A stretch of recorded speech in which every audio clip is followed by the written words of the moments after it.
7 years. 7 years she sewed dresses that left Seoul's elite breathless, yet her name was never mentioned. One night, she delivered her final masterpiece to the city's most powerful crime family, and the coldest, most dangerous man in that room was the first to truly see her. From here, Selene Vale's empire built on silence began to crumble, and she had to choose: continue to disappear or rise up at all costs. Like and comment the city you're viewing to let me know how far this story has progressed. Don't leave, because the ending will take your breath away. The dress weighed nothing. That was the first thing people never understood about haute couture. The truly extraordinary pieces felt weightless, like something that had always existed and simply needed a human hand to pull it into the world. Selene Vale understood this the way she understood breathing, instinctively, involuntarily, without any choice in the matter. She stood in the service corridor of the Vale estate at 11:47 on a Thursday night. The midnight blue gown draped over both arms, its silk charmeuse catching the low light from the sconces mounted every 10 feet along the cream-colored walls.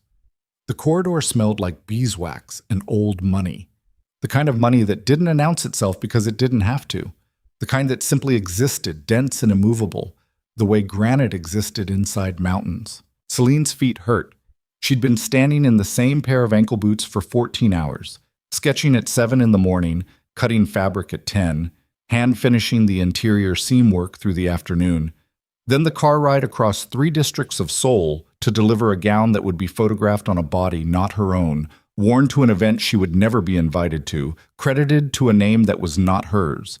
She shifted the gown slightly, careful to keep the hem from touching the floor. Behind her, the estate's rear entrance was already closing, the same side door she'd been escorted through by a young assistant named Min Ji, who had barely made eye contact and handed her a numbered visitor badge with the perfunctory efficiency of someone managing a delivery. Not a guest, not a person with any standing in this building. A delivery. Selene knew the difference. She had learned to know it the way you learn to know a bruise. Not from seeing it, but from pressing the same spot so many times the ache became familiar. She followed Minji down the corridor, keeping her pace steady, her face neutral. 7 years of this had taught her the architecture of invisibility. You kept your chin level, not low, because low read as shame, and shame invited pity, and pity sometimes curdled into cruelty. You kept your expression professional. You didn't let your eyes drift toward the artwork on the walls, even when the artwork deserved looking at. You were the function, not the person performing the function, just the function itself. The gown was for Isabel Varelli Crane, the eldest daughter of the family's matriarch. There was a charity gala in 4 days, something to do with arts education funding, which Selene found quietly ironic. The commission had come through Vivienne Laurent's atelier the way all commissions did, through 3 intermediaries, 2 phone calls, and a design brief that included exactly 4 reference photographs and the instruction that the piece needed to be transcendent. No other specifications, no color guidelines, no stated occasion beyond formal, just the word transcendent, underlined. Vivienne had handed the brief to Selene at 9 in the morning with a cup of espresso and the kind of tired authority that came from decades of never questioning her own position. Something extraordinary, Vivienne had said. You know what I mean. Selene had known. She always knew. That was precisely the problem. She had spent 2 days sketching before anything felt true. Not beautiful. True. Beauty was easy. Selene could produce beauty the way other people produce sentences, fluently, almost carelessly, without effort. But truth in fabric required something else. It required understanding what the woman wearing the piece was carrying that she could not say, what she needed the garment to do for her when language failed. For Isabel Varelli Crane, who appeared in exactly 3 photographs that Selene studied closely, 1 press event, 1 family portrait, 1 candid taken somewhere outdoors, she had read something specific. Not sadness. Something harder than sadness, a kind of exhausted precision.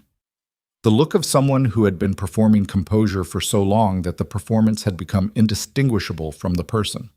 So Selene had designed something that moved like freedom but held like armor. The midnight blue was deliberate.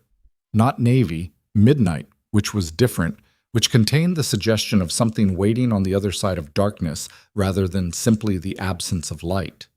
The cut fell from a structured shoulder into a controlled drape at the hip, then released completely from mid-thigh, the skirt breathing with every step.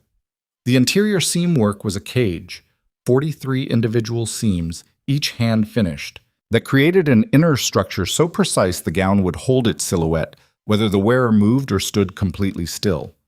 It gave without surrendering. It showed without exposing. Selene knew it was the best thing she had made in 2 years. She also knew it would be delivered to a fashion house with a different name on its collar. Minji stopped outside a set of double doors at the end of the corridor and knocked twice, rapid and professional.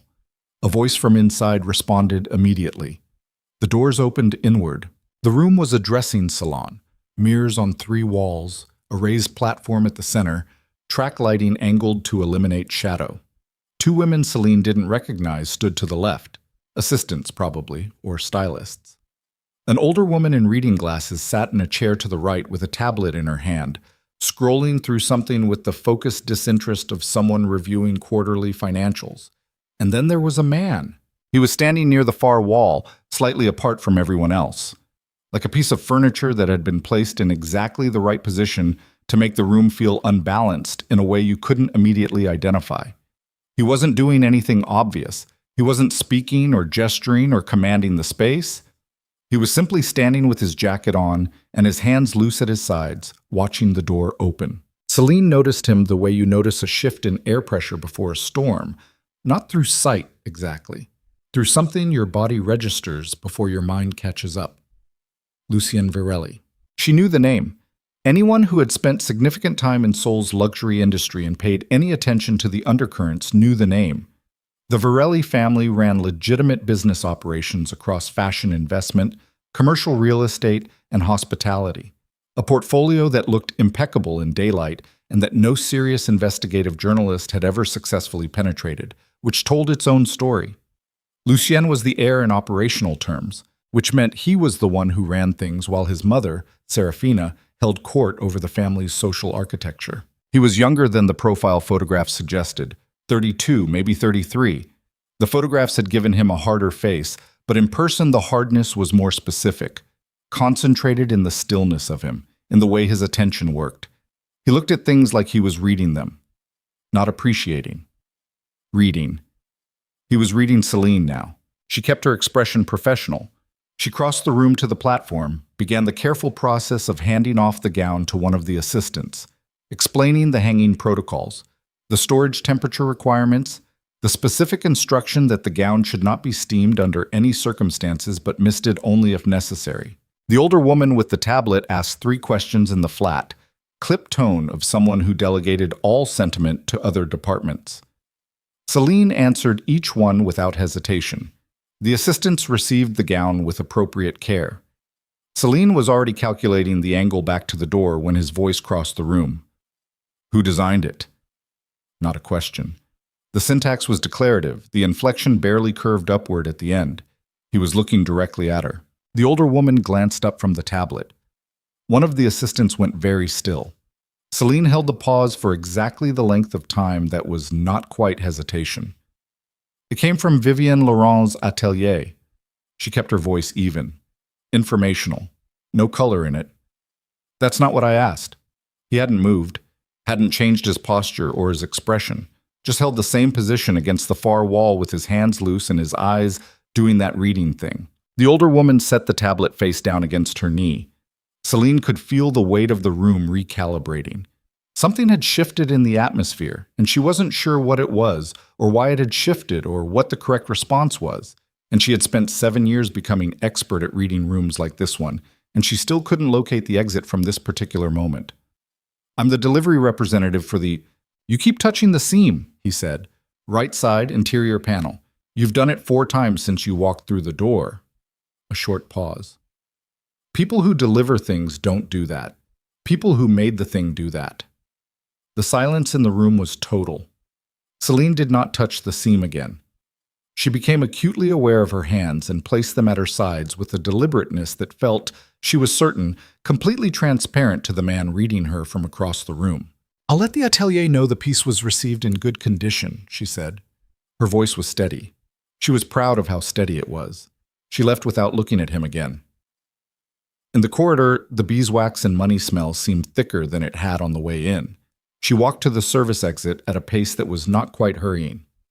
Minji was already there, already holding the door. The night outside was cold and smelled like rain that hadn't fallen yet. Selene handed back the numbered badge. She did not tell herself the exchange had meant nothing. She had spent too many years being honest with herself in private to start lying now. It had meant something. She just didn't know what. She took the car back across 3 districts of Seoul to the atelier, where she would log the delivery, wash the chalk marks off her hands, and begin the next piece under someone else's name. The atelier existed in a converted building on the edge of Mapogu. 3 floors of open workspace, architectural lighting, and the expensive smell of treated fabric and fresh coffee that Vivienne kept brewing all day as a kind of atmospheric statement. The brand aesthetic extended to the building itself. Every surface was deliberate. Every corner communicated a philosophy. Selene's corner was in the back of the 2nd floor, behind a structural column that broke the sight lines from the main workspace. It wasn't assigned. It had simply become hers through accumulated hours, through the physics of where she put herself every morning and where she stayed until the building emptied out around her most nights. She was at her table by 7 the next morning, with the next brief already open in front of her. Vivienne arrived at 8:15, coat still on, heels on the hardwood floor producing the particular rhythm Selene had learned to identify from 2 floors away. She came directly to the back workspace, which meant she had something specific to say and didn't want it traveling through the building. The Varelli piece. Vivienne stopped at the edge of Selene's table. 61 years old, French-Korean, with the bone structure of someone who had always occupied space with complete authority. She didn't waste time on preamble. There was a conversation. I know. Lucien Varelli asked his assistant who designed it this morning. Selene looked up from the brief. That's not my problem. It is when my assistant didn't know what to say. Vivienne's voice was controlled, but the control was load-bearing.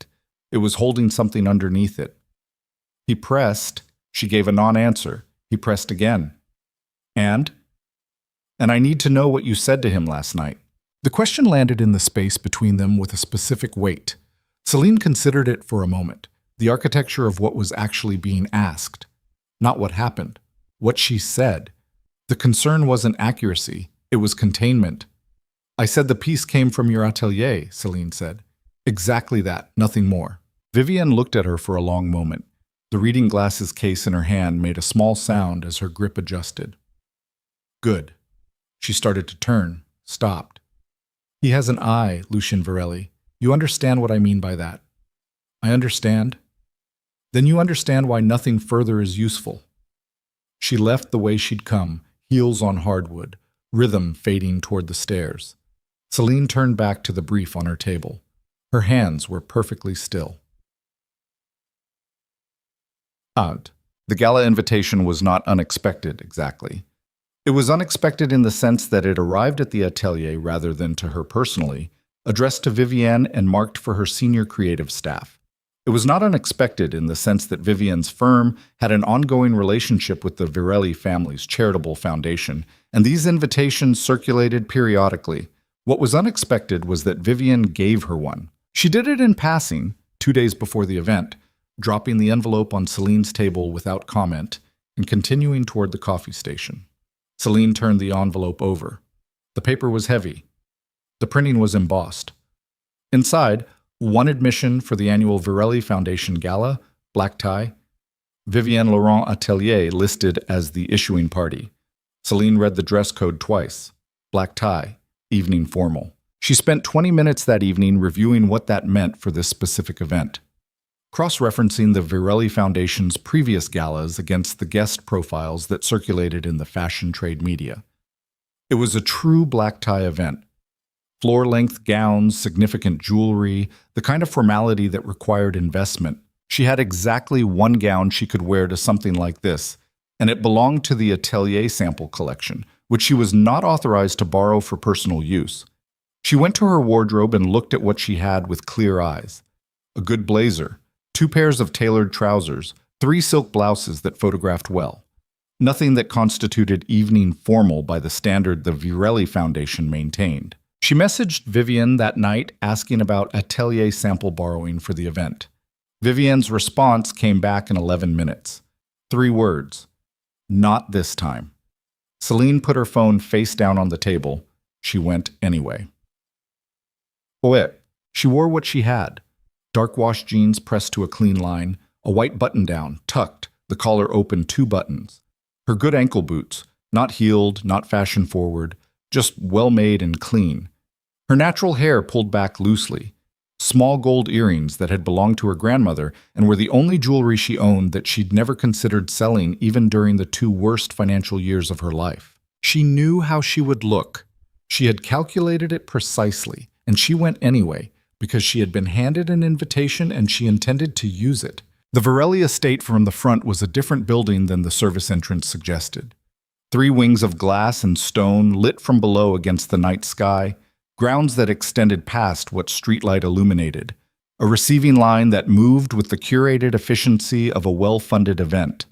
The guests arriving around Selene were in full black tie, gowns, suits, jewels, the collective architecture of people who had assembled themselves into their most powerful version for public consumption. The woman checking credentials at the entrance looked at Selene's invitation, then at Selene, then at the invitation again.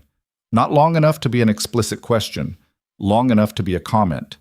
Selene held her gaze. Selene Vale, Vivian Laurent Atelier.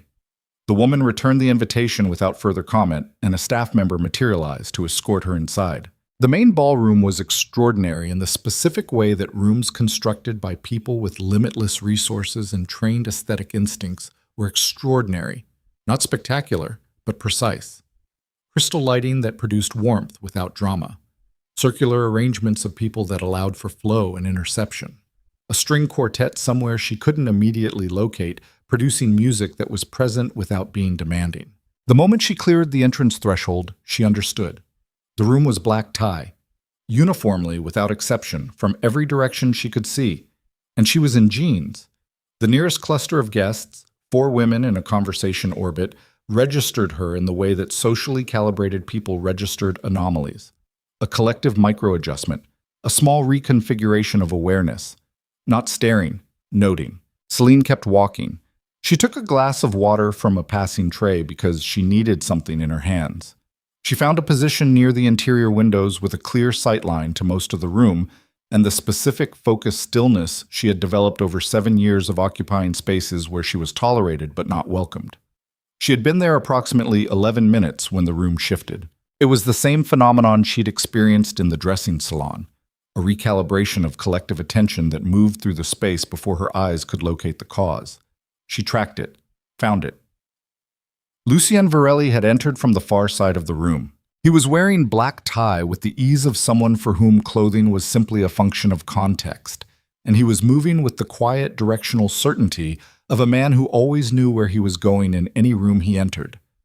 People stepped into his path, angling for attention or conversation, and he navigated them without breaking stride, acknowledging, deflecting, moving. Then his eyes crossed the room, found her, stopped. He changed direction. It took him approximately 40 seconds to cross from the far end of the ballroom to where Selene was standing, and those 40 seconds were the quietest she had ever experienced in a crowded room because the collective awareness of everyone between them registered what was happening and chose, in aggregate, to watch. He stopped in front of her. Up close, his face held the same quality she'd noticed in the salon. That concentrated stillness, attention working rather than simply existing. "You came in jeans," he said. "I was given the wrong dress code information," she said, which was true. She had reread the invitation twice after arriving and understood retrospectively that someone had told her something inaccurate. By who? She looked at him steadily. By someone who expected me not to show up. He held that for a moment. Then something in his expression shifted, not warmly, not toward anything soft, more like a thing being filed accurately. "Walk with me," he said, not a request.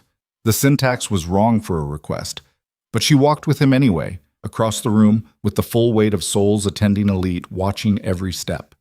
And somewhere across the city, in a glass and chrome atelier on the edge of Mapogu, Vivienne Laurent's phone lit up with the first of 17 messages she would receive in the following hour, each one containing a variation of the same three words. Did you know? Vivienne set the phone face down on her desk. Her hands were not steady, and for the first time in 7 years, the question of what Selene Vale was worth, and to whom, had moved from one side of the city's power structure to the other, quietly, without announcement, the way all genuinely dangerous things begin. The walk lasted 9 minutes. Selene knew because she counted.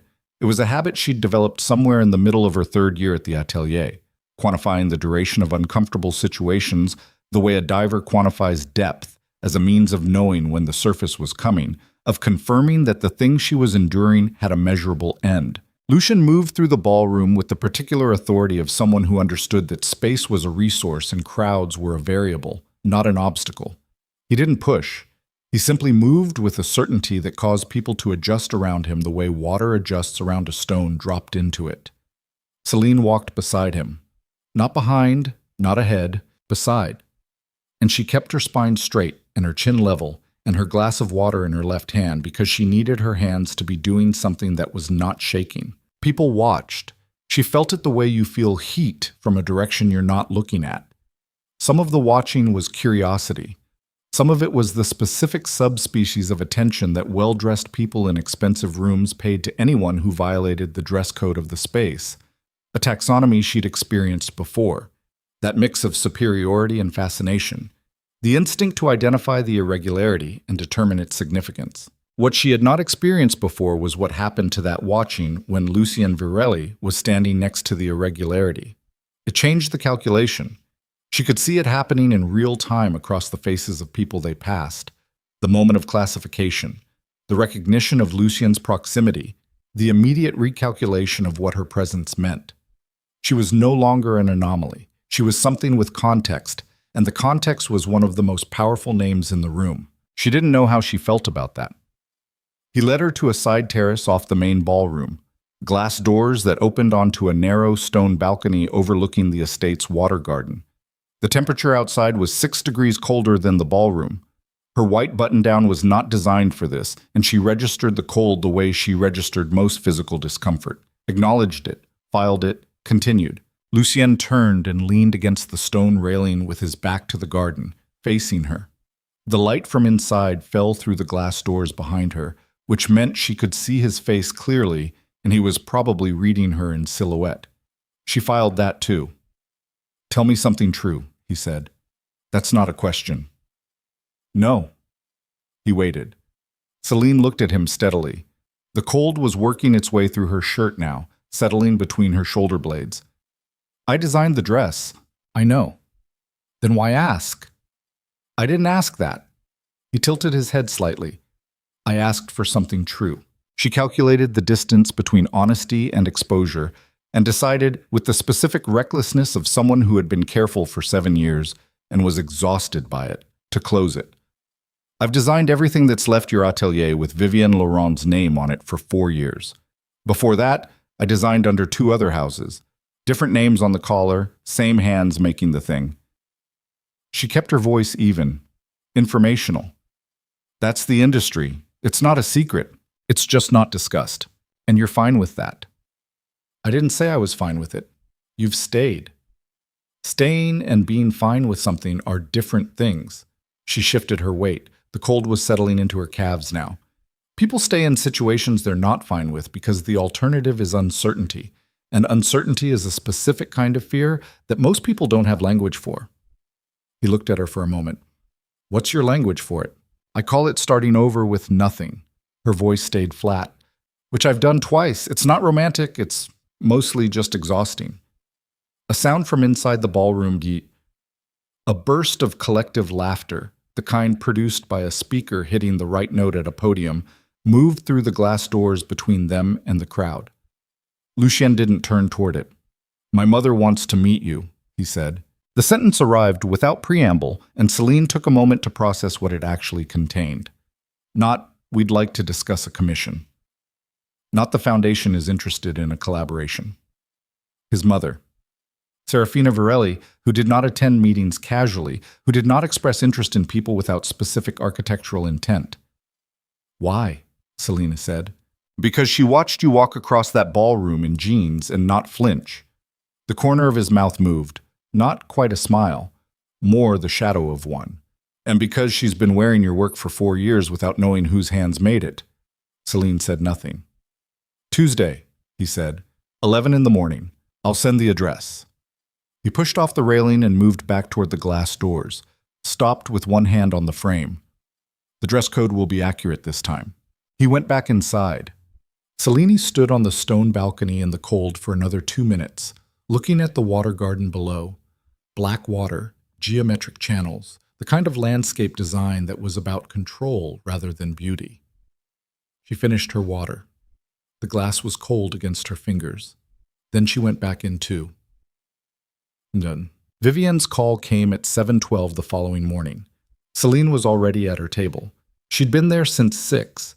Not because she was productive, but because the alternative was lying in her apartment turning the previous night over and over until the edges of it wore smooth, which wasn't useful. She answered on the second ring.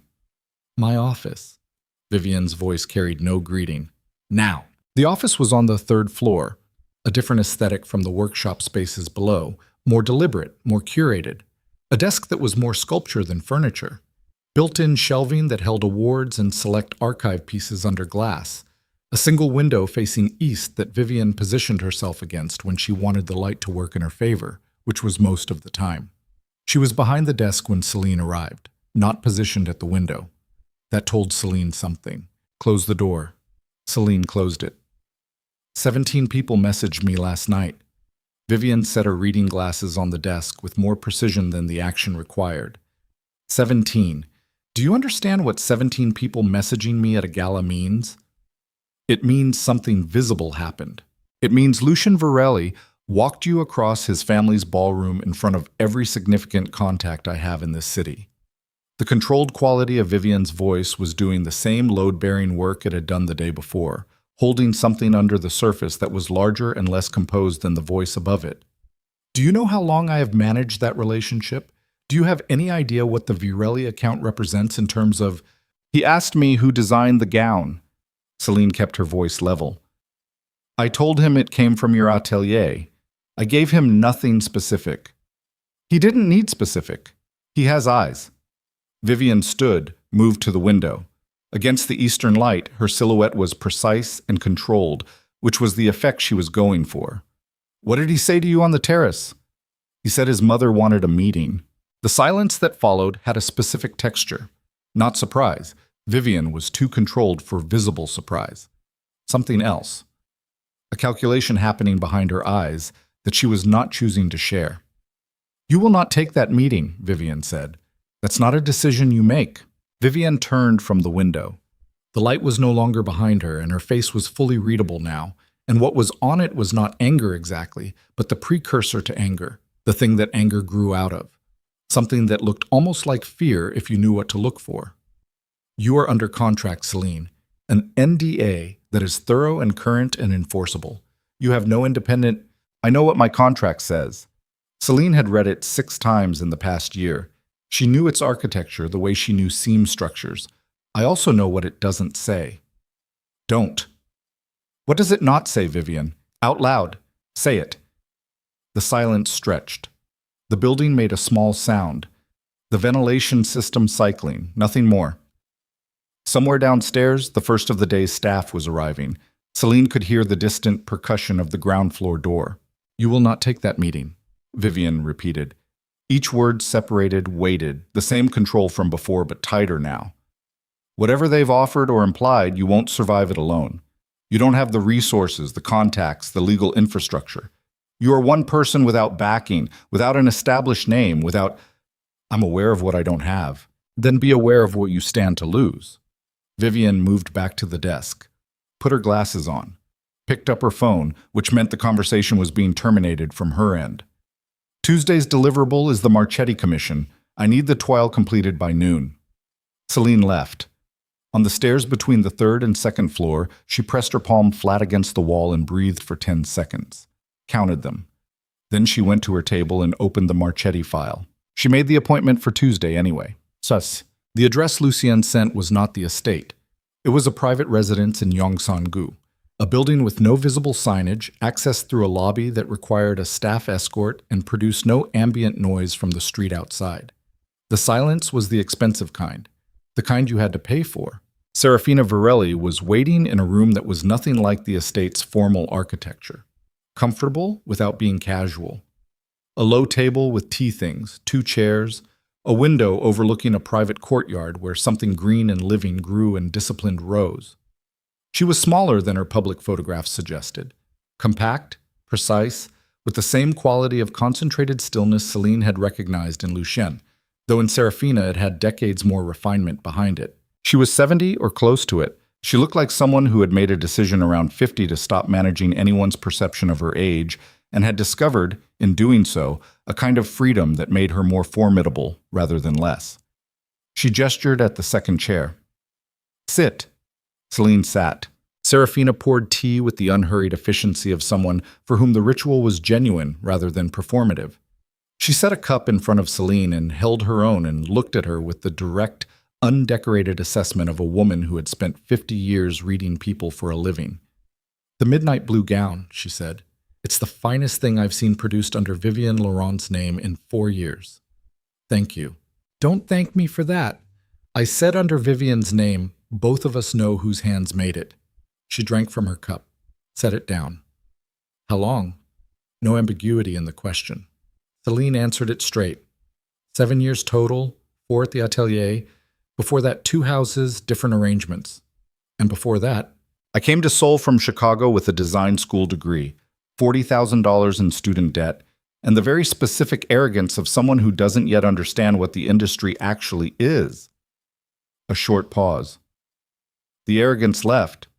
The debt stayed longer. Serafina's mouth moved. Not quite a smile either, the same shadow of expression Selene had seen in Lucien. Some family inheritance, apparently. "Why did you stay?" "Because leaving meant starting over somewhere with nothing, and starting over twice in 10 years takes something out of you that doesn't fully grow back." Selene wrapped both hands around the teacup. The warmth was useful. "And because I kept telling myself the arrangement was temporary, that I was accumulating something. Contacts, skill, understanding of how the industry worked at this level. That eventually I'd have enough to what? To stop needing someone else's name to make my work real." The courtyard outside produced a small sound. A bird, something ordinary, gone before she could identify it. Serafina set down her cup and folded her hands on the arm of her chair with the deliberate quality of someone arriving at the point. "I want to offer you a studio," she said. Celine's hands went still around the cup. "There is a space in Seongdong-gu, Riverview, 1,800 square meters, currently empty." Serafina's voice was factual, precise. "The foundation will fund it for 18 months. Operating costs, production budget, a small team. At the end of 18 months, the label is yours in full. The foundation retains no creative control. No naming rights. No claim on future work." The words landed in the room and took up a specific physical space, the way large furniture did. "In return," Serafina continued, "you produce 2 pieces for the Foundation's annual benefit collection. Credited to you, under your name, with full documentation of the creative process, which establishes a public record." A pause. "You understand what that record is for?" "It's leverage," Selene said. Her voice was completely steady. She was focusing on keeping it that way. "Against the NDA. "It's documentation," Serafina said in a tone that declined to contradict her. Selene looked at the woman across the table. The tea in her cup had gone from hot to warm. She hadn't drunk any of it. "Why?" she said. "Not the business reason, the actual reason." Serafina looked at her for a moment that was longer than comfortable and shorter than rude. "Because I have worn stolen work for 4 years and called it elegance, and that is a debt I prefer to settle while I still have the resources to settle it cleanly." A beat. "And because my son has good eyes, and he has not looked at anything the way he looked at that gown in a considerable amount of time." The room was very quiet. "The NDA has teeth," Selene said. "Our legal team has already reviewed it. There are specific provisions around intellectual property that Vivienne's contract failed to correctly structure. It is not airtight." Serafina picked up her cup again.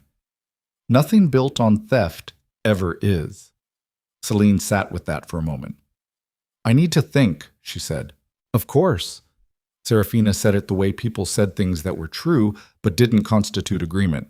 She refilled her cup. Tuesday is what I can give you. The offer is time-sensitive in ways I will explain if you accept it. Selene took the car back through Yongsan-gu with the window cracked 2 inches despite the cold, needing the air to do something functional. The city moved past. Streets she'd walked for 4 years, storefronts and intersections, and the particular urban density of Seoul that she had never fully stopped experiencing as a foreigner, a texture underneath everything that was language and habit and cultural coding she hadn't grown up inside. She had 48 hours. She spent them working.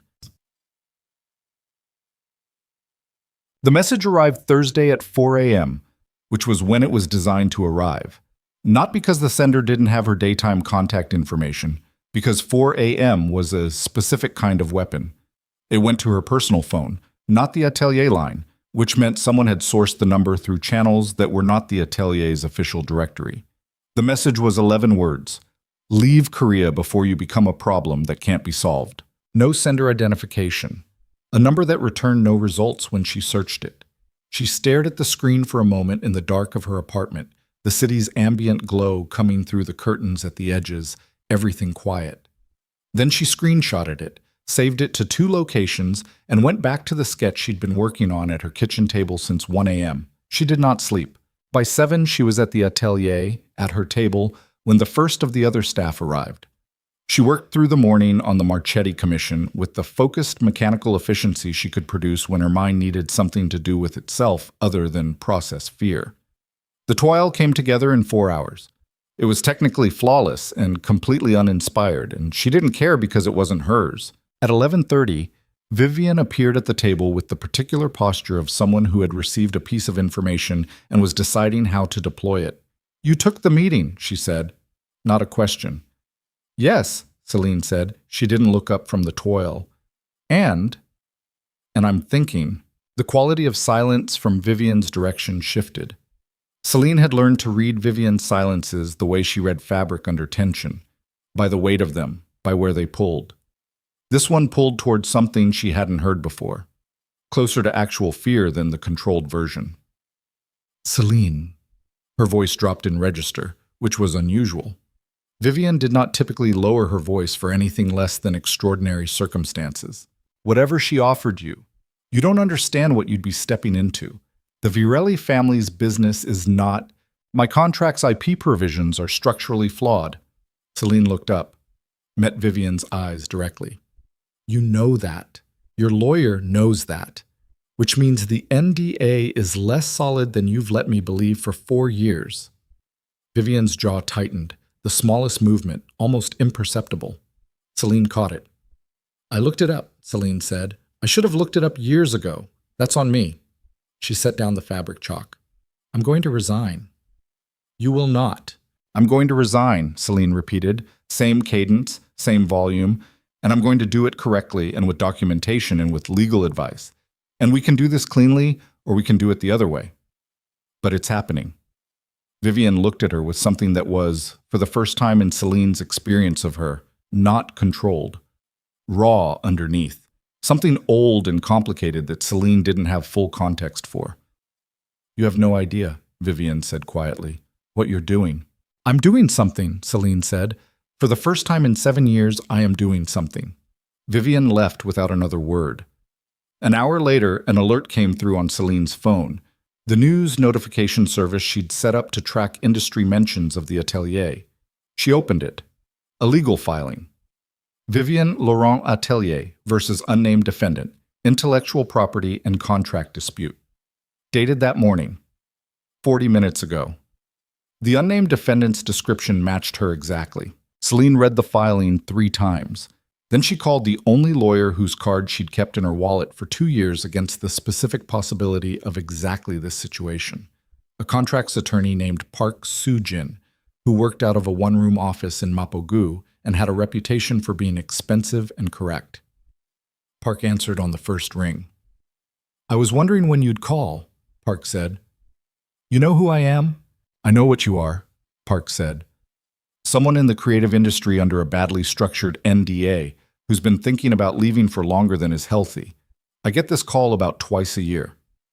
A brief pause. What just happened? She filed first. Park was quiet for 2 seconds. Okay, that changes the timeline. Another pause, shorter. Can you be here in an hour? Selene was already reaching for her jacket. 20 minutes. She was halfway to the door when her phone lit up again. A different number this time. Not unknown. A number she recognized because she'd stored it 2 days ago when it had texted her an address in Yongsan-gu. Lucien. The message was 4 words. She's moving on you. Selene read it once, put the phone in her pocket, kept walking. Outside on the street, the sky over Seoul was the color of old pewter, the kind of clouds that suggested rain but hadn't committed yet. Traffic moved in both directions with the indifferent momentum of a city that did not accommodate anyone's personal crisis. A delivery scooter cut between lanes 3 meters ahead of her. Someone's phone was playing music from a second-floor window, something with a fast beat she couldn't identify. She had a lawyer to meet. She had a filing to contest. She had 48 hours of Serafina Virelli's offer still theoretically on the table, and an anonymous threat on her phone from 4 in the morning, and a resignation that was now a legal event rather than a personal decision, and no dress appropriate for a black tie event, and 7 years of work signed under someone else's name, and she stopped walking. She had stopped in the middle of the sidewalk, and a man in a gray coat stepped around her with a sharp exhaled sound of irritation and kept moving, and she stood there for approximately 3 seconds in the middle of the foot traffic of a Thursday morning in Seoul and breathed in through her nose and out through her mouth and let the full weight of everything settle onto her exactly as heavy as it actually was. Then she started walking again, faster than before. She had 20 minutes and she intended to be early. Behind her, in a glass and chrome office on the 3rd floor of a building in Mapogu, Vivienne Laurent was on the phone with someone whose number was not stored in any contact directory associated with the atelier. A call she had made from her personal line, speaking in a low and careful voice, her back to the door. "It's accelerating," she said. A voice on the other end responded. "I understand," Vivienne said, "but if the Virelli family gets involved formally, we lose the leverage." The filing was necessary to establish. She stopped, listened. Her free hand, flat on the desk, pressed harder against the surface until the fingertips went white. "Yes," she said finally. "I understand who you are. I have always understood who you are." She ended the call, stood very still for a moment. Then she opened her desk drawer, removed a contact card she had never entered into any digital device, and looked at the name printed on it with the expression of someone making a decision they had been avoiding for a considerable amount of time. The name on the card was Dorian Moretti. And downstairs, in the building Selene Vale had just left for the last time, the phone at the front desk began to ring. Park Soo-jin's office was exactly what its reputation suggested. 1 room, 12 square meters, a desk buried under organized chaos, 2 chairs that didn't match, and a window facing a brick wall close enough to touch. The kind of office that communicated its occupant had no interest in impressing anyone and considerable interest in being correct. Park herself was 44, with reading glasses pushed up on her forehead and the specific quality of stillness that belonged to people who processed information at a speed that made most conversation feel slow to them. She had the filing open on her screen before Selene finished sitting down. "Walk me through the last 7 years," Park said. "Specifically the IP arrangements. Everyone." Selene walked her through it. She was precise and chronological and left nothing softened because there was no version of the truth that was useful to her attorney if it was also comfortable. It took 22 minutes. Park didn't interrupt once. She typed at intervals, her eyes moving between the screen and Selene with the calibrated efficiency of someone triangulating testimony against documentation in real time. When Selene finished, Park sat back in her chair and pulled the reading glasses down from her forehead. The NDA's IP clause references original creative works produced within the scope of employment, Park said. The problem for them is the definition of scope. If you can demonstrate that your design process occurred outside atelier hours, using personal materials, without direction from Laurent, even partially, the clause degrades significantly. She tapped the arm of her chair once. Do you have documentation? Timestamps, sketches with metadata? Anything that places creative work outside atelier time. 7 years of sketchbooks, Selene said. Digital files with original creation dates. 2 external hard drives. Park looked at her for a moment. You kept them. I kept everything. She paused. I think I always knew this day was coming. I just didn't know what it would look like. Park nodded slowly. Okay. The filing they've submitted is preliminary, set. It's a flag, not a weapon yet. They're establishing prior claim before you can. Standard move when they anticipate a counter. We have a window. She leaned forward. But I need to know one more thing. Who called Laurent this morning? Selene went still. What? The filing was submitted 40 minutes after your conversation with her. That's fast. Pre-prepared fast. Which means someone had already drafted it. Which means someone anticipated this move before it happened. Park's voice stayed level, informational. She didn't do this alone. Someone told her you were going to resign before you told her you were going to resign. The courtyard bird from Serafina Varelli's residence. Gone before she could identify it. The meeting Tuesday, Selene said slowly. Someone knew about it. Someone in that meeting, or someone those people told.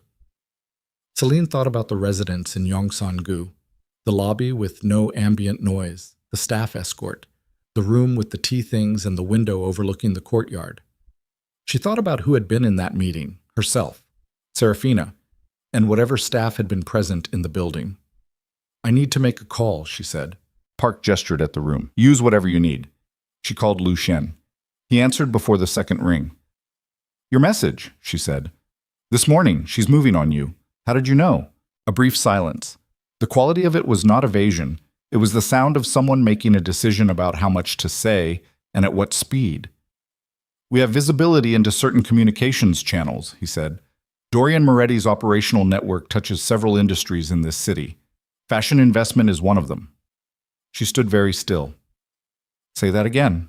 Vivian Laurent has been receiving capital from Dorian Moretti's holding structure for approximately 3 years.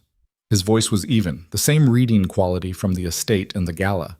Not directly, through 2 intermediaries, but the line is traceable if you know what you're looking at. The room was 12 square meters and suddenly felt smaller. He's been funded by her client relationships and her NDA portfolio, Lucien said. Laurent's atelier is not the primary asset. The NDAs are the locked-in creative talent, the IP control, the ability to suppress independent voices in the luxury space that might otherwise disrupt the investment structure he's built across 6 fashion houses in this region. A pause. You are not the first designer in her atelier to have this conversation with a lawyer. You are the first one who has gotten this far. What happened to the others? Silence. Longer this time. What happened to them, Lucien? 2 accepted settlements and left the country. 1 attempted to go public and found their visa status reviewed and denied within 30 days. His voice didn't change in register, but something in it tightened. The immigration apparatus is one of Moretti's quieter leverage points. He has contacts in several administrative offices who owe him considerations. The thing that had been sitting in the back of Celine's chest since the 4 a.m. message, that cold, dense, specific weight, clarified. Became something she could name. It wasn't fear. It was the recognition of scale. The moment when you understand that the problem you thought you were dealing with is the surface of a much larger structure, and you are standing on it without knowing what it is built on. My visa, she said. I would assume it's already been flagged, Lucien said. Not acted on yet. Flagging first is how they create the pressure. She turned to look at Park, who was watching her from behind the desk with the expression of someone who was following the shape of the conversation from one side of it. I'll call you back, she said to Lucien. She hung up and told Park everything she'd just heard. She told it in the same precise chronological way she'd told the rest of it, without softening, because there was still no version of the truth that was useful to her attorney if it was comfortable. Park listened, didn't interrupt. When Selene finished, Park took her glasses off entirely and set them on the desk and pressed 2 fingers against the bridge of her nose for a moment. Okay, Park said. That's a different landscape than I was working with 3 minutes ago. She picked up the glasses again, put them back on. We need to move faster than I planned, and you need to tell me right now whether you have somewhere safe to be that is not your apartment or the atelier. Selene thought about her apartment, the building's front desk, the entrance that required a fob, the 7 other residents on her floor who would not notice anything unusual about a person they'd never spoken to receiving official-looking visitors. She thought about the 4 a.m. message and the untraceable number. "No," she said. Park opened a drawer and wrote something on a card, pushed it across the desk. "My cousin runs a guest house in Seongdong-gu. It's registered under a corporate name. You pay cash, you don't use your personal phone to book anything, and you keep my number on speed dial." She tapped the card. "Tonight." Selene took the card. She went back to her apartment to get the hard drives. This was, she understood as she was doing it, the kind of decision that looked rational on the surface. She needed the documentation. The hard drives contained it. Therefore, she needed to retrieve the hard drives. The logic was sound. What the logic didn't account for was the specific quality of wrong that a space acquires when someone has been inside it, who was not supposed to be. She knew it the moment she opened the door. Nothing was visibly disturbed. That was the point. The kind of people who entered spaces with professional intent didn't disturb things. They read them. They made careful targeted adjustments and left the surface exactly as they found it. What they couldn't replicate was the interior logic of a space, the specific gravity of objects in relationship to each other, the small unconscious arrangements a person made in their own home that were legible only to the person who made them. Her sketchbooks on the shelf above the desk were wrong, not displaced, wrong by millimeters, their spines in an order that was close to hers but not hers. Someone had gone through them and replaced them with attention to detail and not quite enough knowledge of the specific. The hard drives were in the same drawer she'd left them in.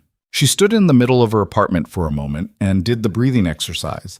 4 counts in, 4 out. Not because it made her calm, but because it made her functional, which was the only thing that mattered right now. Then she took the hard drives, took her passport, took the money she kept in the inside pocket of a jacket in the back of her closet for reasons she'd always described to herself as general prudence, and left. She did not look at the sketchbooks. She knew if she looked at them, she would stand there too long, running the inventory of what might have been photographed, what had been seen, what the images meant in the wrong hands. She could not afford to stand there too long. On the street outside her building, the pewter sky had made good on its suggestion. A thin, cold rain had started. Not heavy enough for umbrellas, heavy enough to be uncomfortable. She walked 3 blocks before she found a cab. She gave the driver the address in Seongdong-gu. She looked out the window at the rain on the city, and she did not let herself feel anything that was not immediately useful, because there was nothing immediately useful in the specific grief of understanding that the place you had lived for 4 years had been entered and examined without your knowledge and was no longer safe. That grief could wait. Grief could always wait. That was both its most human quality and its most brutal one. The guest house was exactly what Park's description had implied. Invisible, functional, staffed by a woman who asked no questions and took cash with the practiced naturalness of someone for whom the transaction was standard. The room was small and faced an interior courtyard and smelled like fabric softener and old wood. Selene set the hard drives on the table, set her passport next to them, sat on the edge of the bed and looked at the wall for approximately 90 seconds. Then she opened her laptop and started building the documentation package. She worked for 6 hours. She cross-referenced digital file creation dates against Atelier project records she'd retained copies of, against her own instinct for timeline, which was reliable because she had a specific memory for sequences and numbers that had served her more than any other cognitive attribute across 7 years of working in an industry that ran on details. She organized the sketchbooks by project, cross-referenced against their digital equivalents, built a chain of creation evidence that was chronological and specific and supported by metadata that predated several key filings in the Atelier's public record. At 9:40 in the evening, her phone rang. "Lucien," she answered. "Serafina is unavailable," he said. His voice was different from every previous version of it. Not louder, tighter. The stillness was still there, but it was load-bearing now in a way it hadn't been before. The way a wall looks the same until you understand it's holding up the ceiling. She was expected at a foundation board meeting at 6 this evening. She didn't arrive. Her driver is unreachable. Her personal phone goes to voicemail. Selene sat very still. How long? Since approximately 2 this afternoon, which is 3 hours after you left the building in Yongsan-gu. A pause. I don't believe in coincidence. Neither do I. Her voice was steady. She focused on keeping it that way. What do you know? Moretti has a property in Yongsan-gu. Commercial building, 12 floors, registered under a hospitality holding company. It overlooks the Han. His voice was careful now, the precision of someone managing themselves tightly. His people have used it before for situations requiring privacy. The weight in her chest again, heavier this time. He took her. I don't have confirmation. Lucien. She said his name with a flatness that cut. He took her because of me. Because I'm the entry point you said I was, and he used it. Silence. Say it, she said. Yes. The word came out with a quality that told her what it cost. That's what I believe happened. She stood up from the bed, crossed to the window. The courtyard below was empty and lit by a single light mounted above the door, a small, precise illumination that produced shadows at clean angles. She looked at it. What are you going to do? She said. I'm sending people to the building. We'll extract her, and with violence. A beat. With whatever is necessary. Which hands Moretti exactly what he needs, Selene said. If your people go in with force, he has evidence of Varelli operational activity. He can file it with the same contacts he has in the administrative offices, and it becomes a counterweapon. She turned from the window. He planned for that option. He's been planning this for longer than you understand. What's the alternative? Not a challenge, a genuine question. She could hear it.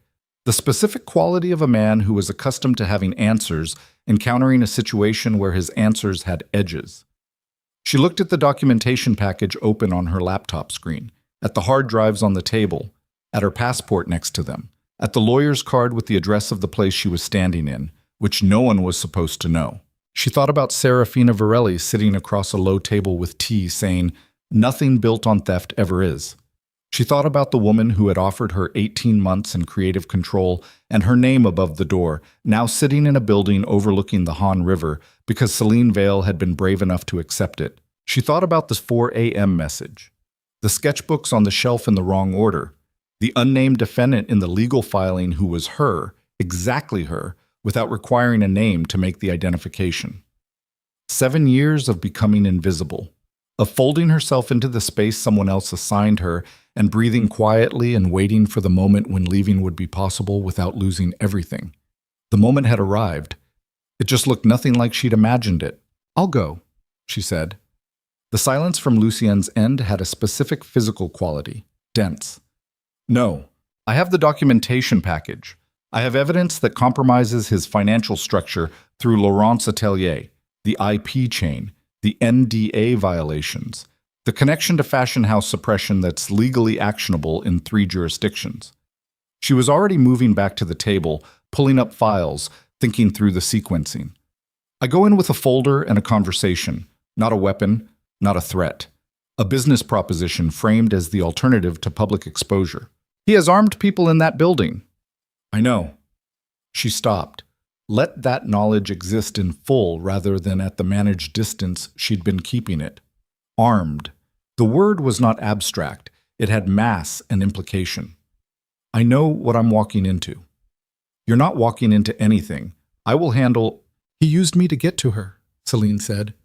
Her voice came out with a quality she hadn't planned. Not loud, not hard, but absolute. The sound of something that has stopped negotiating with itself. Which means I'm the one who closes the entry point. That's how it works. You don't get to hand that to someone else. Another silence. If I let you walk in there, Lucien said finally, you're not letting me do anything. She closed the laptop, put it in her bag, put the hard drives in next to it. I'm telling you what's happening so that you are positioned correctly when I need you to be, which will be after I've already done the part you can't do. She could hear him breathing, actually hear it. Something she'd never heard from him before, that physical tell of a person whose control is working hard. I'll have people outside, he said. Fine. The moment you signal, I know. She put her passport in the inside pocket, picked up the bag, looked at the room one more time. The small courtyard outside, the single light at clean angles, the bed with her outline still pressed into it from 6 hours of work. "What floor?" she said. 11. "Is she unharmed?" "Last information I have, yes. He wants leverage, not a body." "Good." She moved to the door. Her hand on the handle was steady. She checked it deliberately, the way she checked seam tension, not because she doubted it, but because verifying things was the only honest relationship with uncertainty. "Don't come in until I call." She opened the door. The corridor of the guest house was empty and lit by low wall sconces and smelled like old wood, and she walked down it with her bag on her shoulder and her documentation on her laptop, and 7 years of someone else's name sitting in her chest like a stone she was finally putting down. Outside, the rain had stopped. The streets were wet and black, and the city's lights reflected off them in long, distorted columns that shifted with every passing car. She hailed a cab on the second attempt. "Yongsan-gu," she said. She gave the specific address. The driver pulled into traffic. Selene sat in the back seat with her bag on her lap and her hands flat on top of it. The city moved past the windows. Streets she'd traveled for 4 years, the particular texture of Seoul at night, which she had never fully stopped experiencing as a foreigner and which she was now crossing to do something that no amount of time in this city had prepared her for, and that she was going to do anyway. Because some entries could not be undone. Because the moment Serafina Varelli made an offer and Selene Vale accepted it, the geometry of everything changed, and the new geometry had a logic, and the logic had a cost, and the cost had... The cab stopped at a red light 3 blocks from the Han River. Selene looked up through the windshield at the building Lucien had described. 12 floors of glass and steel rising against the night sky. Its commercial lighting clean and indifferent, the kind of building that communicated nothing about what happened inside it. 11th floor. She thought about Serafina's face across the tea table. The direct, undecorated assessment. The offer made without decoration. A studio. Funding. Creative control. Your own name on every piece. Then Selene Vale picked up her bag, paid the driver, and stepped out into the wet street. The building's lobby doors were 30 meters ahead of her. She walked toward them with the full knowledge of what was waiting on the 11th floor, and what she was carrying, and what she was not, and the specific impossible mathematics of walking into a room with nothing but truth and hoping it was enough. And somewhere behind her, in cars she couldn't see and positions she hadn't been told about, Lucien Varelli's people settled into place like the last pieces of a structure that was either going to hold or wasn't, and the whole weight of it rested now on one woman in a white button-down and good boots, and a bag with a laptop, and 2 hard drives and a passport, crossing 30 meters of wet Seoul pavement toward a door that, once she pushed through it, the lobby was marble and silence. Not the expensive silence of the Varelli estate. That silence had been chosen, curated, a design decision made by people with resources and taste. This silence was functional, the silence of a space that wasn't supposed to draw attention, that existed to process people through without creating memory. The marble was good, but not extraordinary. The lighting was adequate. 2 cameras mounted at the ceiling corners, angles covering the entrance and the elevator bank. A desk to the right, staffed by a single man in a gray uniform jacket who looked up when Selene pushed through the door and assessed her with the practiced efficiency of someone whose entire professional function was the first 3 seconds of evaluation. Selene walked directly to the desk. She did not slow down. Slowing down communicated uncertainty, and uncertainty was the first thing they would use. "Dorian Moretti," she said. 11th floor, he's expecting me." The man behind the desk had a particular kind of face, not unintelligent, but trained toward blankness, the expression of someone who had learned to keep his own reactions out of the transaction. He looked at her for a moment that lasted exactly long enough to communicate that he was running a calculation. "Name," he said. "Selene Vale." She held his eyes, did not blink first. "He'll know it." The man picked up a handset on the desk, turned slightly away from her, which was a courtesy gesture and also a control gesture, making the call partially private, establishing that the access decision happened on his side of the desk, not hers. She heard him speak in a low voice, heard her name, heard a silence, heard 3 words she couldn't make out. He set the handset down. 11th floor, someone will meet you." She walked to the elevator, pressed the call button, watched the indicator light descend from 9 to 8 to 7 with the specific, maddening patience of a mechanism that moved at its own speed, regardless of what was happening to a person's heart rate. Her heart rate was not good. She was aware of it. The elevated percussion of it, the way her pulse was visible to her own perception in a way it wasn't during normal function, each beat arriving with a slightly too much quality that registered in her throat and her temples and the tips of her fingers. She kept her hands loose at her sides. She breathed. She did the 4-count exercise without counting it consciously, just letting her body follow the rhythm her mind had set. The elevator arrived. She stepped in. The doors closed. She looked at herself in the mirrored interior panel. White button-down, dark jeans, good boots, bag on her shoulder. Natural hair, some of it damp from the rain that had stopped 30 minutes ago but left its mark. The face looking back at her was the face she'd been wearing for 7 years. Neutral, professional, the face of someone who had learned to make themselves hard to read. She looked at it for 11 floors and tried to decide if it was armor or a cage and couldn't fully separate the two. The doors opened. The man waiting was not who she expected, which was a lesson in the danger of expectations. She had imagined something obvious, size, visible threat, the exterior architecture of someone whose function was intimidation. What she got was a man in his mid-40s, medium height, in a dark suit that was well cut but not showy. He had the kind of unremarkable face that was genuinely difficult to describe after the fact, and she understood immediately that this was not an accident. Some people were forgettable by nature.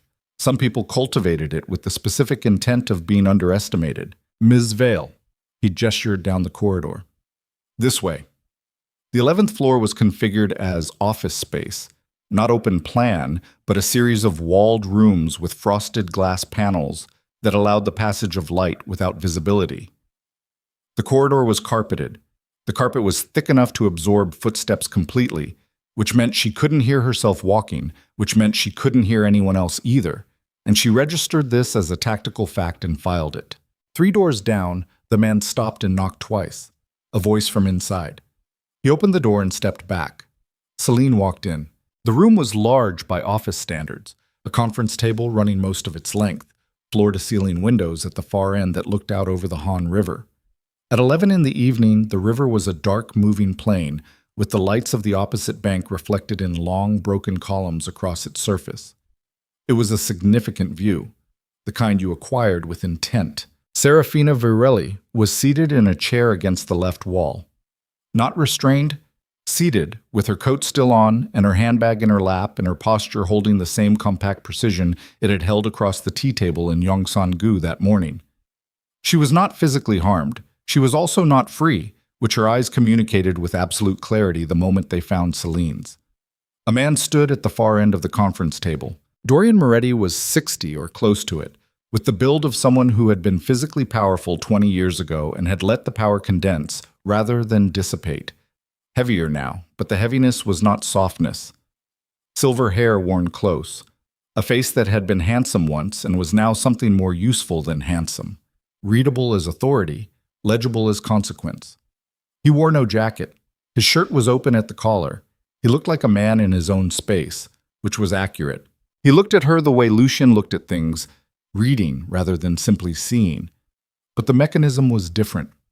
Lucien read to understand. Moretti read to identify points of entry. The difference was the thing behind the eyes. Lucien's attention had weight. Moretti's had calculation. Selene Vale, he said. His voice was accented. Italian underlying Seoul-fluent Korean, a linguistic layering that had been refined over time but not erased. You're smaller than your file. Most people are smaller than their file, she said. That's what files are for. He gestured at the chair across the table from where he was standing. Sit. She sat. She put the bag on the table in front of her. Did not open it. Let it sit there as a presence, an announcement of intent without specification. He looked at the bag, looked at her. You came alone. I came without weapons, she said. Those aren't the same thing. No, he agreed. Something moved in his expression, not quite amusement, recognition of equality. The way you recognized a material by how it responded to pressure. He pulled out the chair at his end and sat, leaned back, put one hand flat on the table. You understand this is an unusual approach. Unusual approaches are what you use when the standard options have been removed. She kept her voice level. The conference table between them was approximately 3 meters of lacquered wood, and she was aware of every centimeter of it. Someone flagged my visa. Someone filed a legal action designed to collapse my professional standing before I could establish independent ground. Someone entered my apartment. She paused. Let the last item sit for a beat. Those were your people. He said nothing. Which means we're past the point where I pretend I don't know what this is, she said. And past the point where you pretend this is about intellectual property law. What is it about then? Still leaned back, still that flat hand on the table. The posture of someone who had all the time in the room. It's about the fact that I have documentation linking your capital flow to Vivienne Laurent's atelier through 2 holding intermediaries with timestamps that predate the NDA provisions she used to contain her creative staff. She placed her hand on the bag without opening it. It's about the fact that that documentation is currently in 3 locations that are not this room, with instructions for distribution in the event that I don't check in within the next 90 minutes. The room was very quiet. Behind her, she heard the man in the forgettable suit shift his weight. A small sound. The carpet absorbed most of it. That's a reasonable preparation, Moretti said. His voice hadn't changed. That was the thing that was most difficult. His voice hadn't changed at all, and she couldn't tell yet if that was because he was unbothered or because he was very good at sounding unbothered, and the difference between those 2 things was everything. The documentation is specific, she continued. IP suppression across 6 fashion houses in the Seoul luxury market. NDAs used as instruments of talent containment, rather than legitimate trade secret protection. Administrative contacts used to process visa complications for designers who attempted to leave controlled atelier arrangements. She breathed. That last category is particularly actionable in 3 jurisdictions. Last, 2 of which have active bilateral agreements with Korean Immigration Authority. Moretti looked at her. The reading quality of his attention had intensified. She could feel it the way you feel a change in light, not dramatically, but precisely. Something had shifted in the calculation happening behind his eyes. You did this tonight, he said. You built this package tonight. I've been building it for longer than tonight. A half-truth. She had been keeping the documentation for years. The assembly into a weaponized package. That was tonight.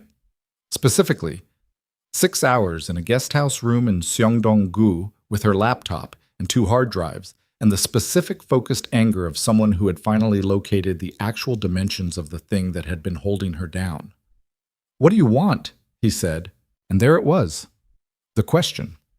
The one she'd been walking toward since she stepped out of the cab on the wet street below. She looked at him across 3 meters of lacquered wood, with the Han River visible through the windows behind him and the city's light scattered across its surface, and Serafina Vale sitting against the left wall with her coat on and her posture exact and her eyes watching the exchange with the focused attention of someone reading a negotiation in a language they understood completely. I want her to stand up and walk out of this building, Selene said. That's the first thing. It happens before anything else. Moretti's expression didn't change. He looked at Serafina, looked back at Selene. And in exchange, the documentation goes to my attorney and stays there. It becomes the record she holds, not the record she files. The visa flag is reversed. The Laurent filing is withdrawn by the end of the business week. And you instruct your contact at the atelier to cease any further legal or administrative action against me personally. The silence in the room was the kind that had weight and temperature. It pressed against the walls. You're asking me to hand the Vale family a significant advantage, he said. Serafina Vale walks out of here. The leverage I have over Lucy Yin's current operation goes with her. I know. In return for documentation you claim to have. He tilted his head. That I haven't seen. She opened the bag, removed the laptop, set it on the table and turned it to face him, and opened the documentation file she'd had queued since before she left the guest house. She pushed it down the table far enough for him to reach it without requiring either of them to stand. He looked at it. He did not touch it immediately. He read it from where he was sitting, which told her his vision was good, or he had encountered enough documents in enough situations that he knew how to extract the relevant architecture without moving closer, without committing physical proximity to the evaluation. 40 seconds. He read for 40 seconds. Then he looked up. Page 12, she said, the wire transfer structure with the intermediary designations. That one is the most specific. He found page 12, read it. His face did something very small, a compression at the jaw, barely perceptible. She caught it because she had been watching for exactly that. Who helped you build this? He said. I built it. She held his eyes. 7 years of keeping everything is what helped me build it. Every receipt, every file timestamp, every commission that went out under a name that wasn't mine. I kept all of it because keeping things was the only form of power I had access to. She paused. Let that land. Turns out it was enough. Moretti sat back, looked at the ceiling for a moment. Not dramatically, just the physical reset of a man processing a significant change in the parameters of his situation. His hand on the table, which had been flat and still, moved. One finger tapped once against the surface, stopped. Selene's heart was doing something extremely loud inside her chest. She was aware of each beat as a distinct physical event, the percussion of it working up through her sternum, sitting in her throat. She breathed at the 4 count and did not let any of it reach her face. The documentation stays with your attorney, he said, as a record, not a filing. Unless any of the agreed conditions are violated within 60 days of tonight. She kept her voice even. After 60 days, provided the conditions hold, Park Soo-jin receives instructions to seal the file permanently. He looked at her for a long moment. The calculation was happening. She could see the machinery of it working, the assessment of variables, the measurement of what he stood to lose against what he stood to gain by continuing this in the direction it had been going before she walked into the lobby. Serafina Varelli as leverage against Lucian's operation. Versus documented exposure in 3 jurisdictions that would require a significant investment of resources and contacts to suppress, with no guarantee of success if her attorney was competent. Park Soo-jin was very competent. She had established this in approximately 40 minutes. The Varelli family will still be a problem, he said. It wasn't a concession. It was thinking out loud, an assessment of the remaining variables. That's between you and them, Selene said.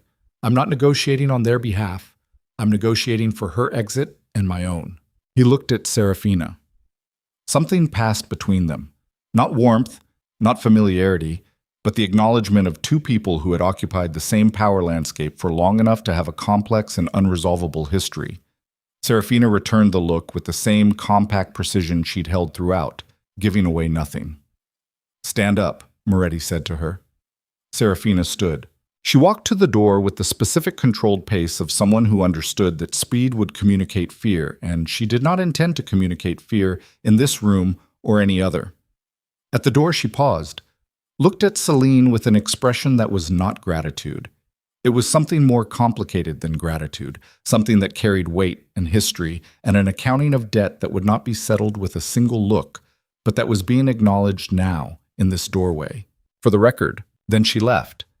The man in the forgettable suit was no longer behind Selene. She hadn't heard him move. The carpet had seen to that. But his absence from the space registered the way all absences registered, as a change in the room's weight distribution. She did not turn to check. Turning communicated uncertainty. She closed the laptop, returned it to the bag. The visa, she said, handled by tomorrow morning.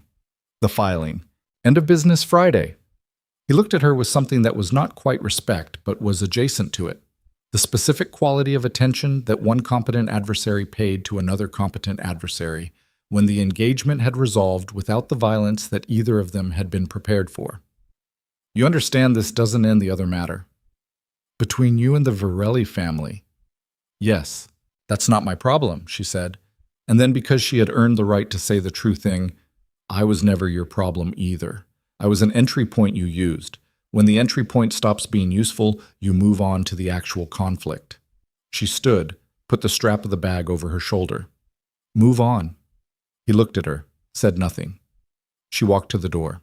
Her hand touched the handle, and she turned it, and the door opened, and the carpeted corridor was on the other side of it, and she walked through.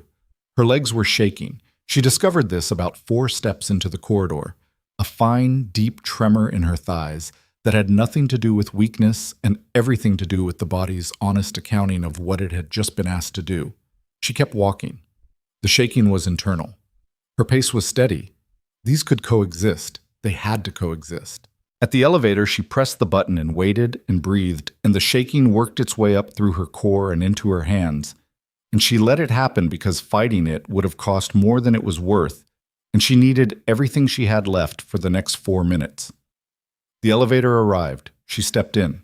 Serafina was in the lobby, standing near the entrance, coat still on, posture still exact, in conversation with no one because there was no one. The desk was empty, the guard was somewhere else, and the lobby had the quality of a space that had been deliberately cleared. Selene stepped out of the elevator and Serafina turned.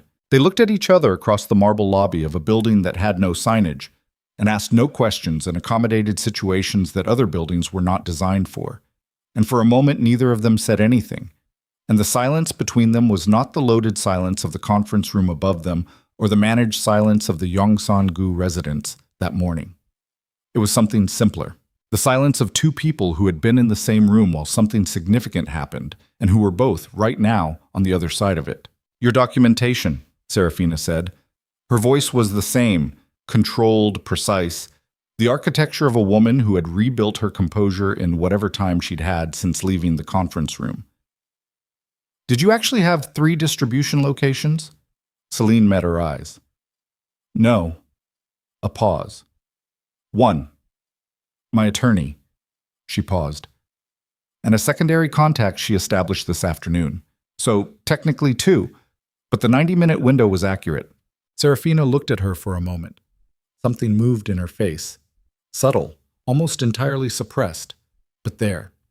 It might have been the closest she came to the shadow of a smile that Lucian produced. "The studio offer stands," she said. "Nothing about tonight changes it." "I know." Selene shifted the bag on her shoulder. "We'll discuss the terms when this is finished." "It's not finished yet." "I know that too." The lobby doors opened. Lucian walked in with 2 men behind him. Not the elaborate security apparatus of a film, just 2 men in dark clothing who moved with the specific coordinated ease of people who trained for this. He stopped when he saw Serafina. Something in his face went through 3 separate expressions in approximately 2 seconds, a speed that told Selene exactly how much of his controlled exterior had been performance and exactly how much it had been costing him. He crossed to his mother, looked at her, a quick, comprehensive inventory. "Are you?" "I'm fine." She put one hand on his arm briefly. The gesture was not soft. It was informational. Assessment confirmed. Status intact. Selene handled it.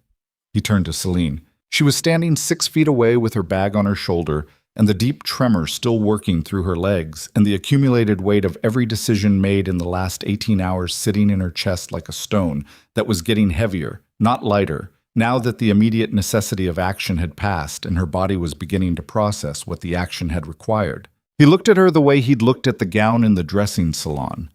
That reading quality. Taking her in as a complete thing rather than a surface. "You called when you were already in the elevator," he said, "on the way down." "I called when the situation was resolved." She held his eyes. "There's a difference. You called when I could no longer change the outcome." "Yes." She said it without apology, because if you'd come in earlier, the outcome would have been different, and not better. A beat. He looked at her. The muscles in his jaw were doing something specific.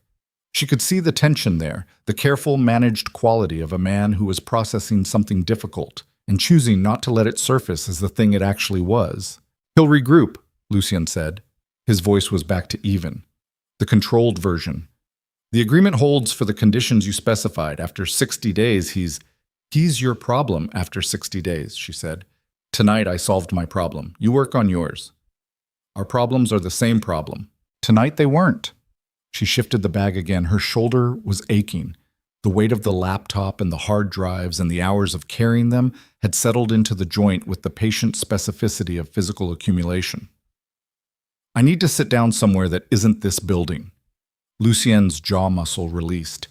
He made a small gesture to the men behind him. Cars outside. The car was black, significant, the kind of vehicle that existed in a category between transportation and architecture. Serafina got in first. Selene got in after her. Lucien took the front passenger seat.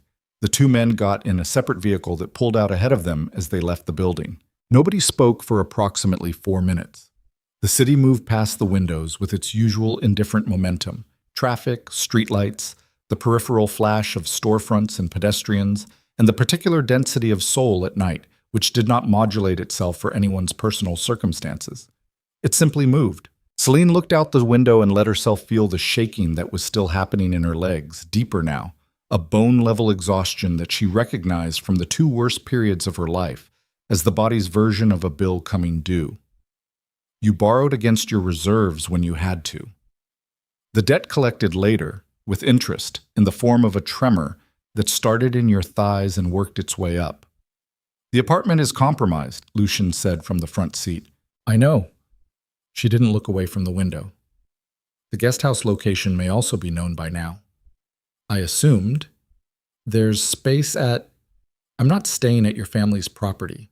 She said it quietly, but with the same absolute quality her voice had found in the conference room. Not hostile, just certain. It's not about ingratitude. It's about what it means for my footing going forward. I need to establish my own ground.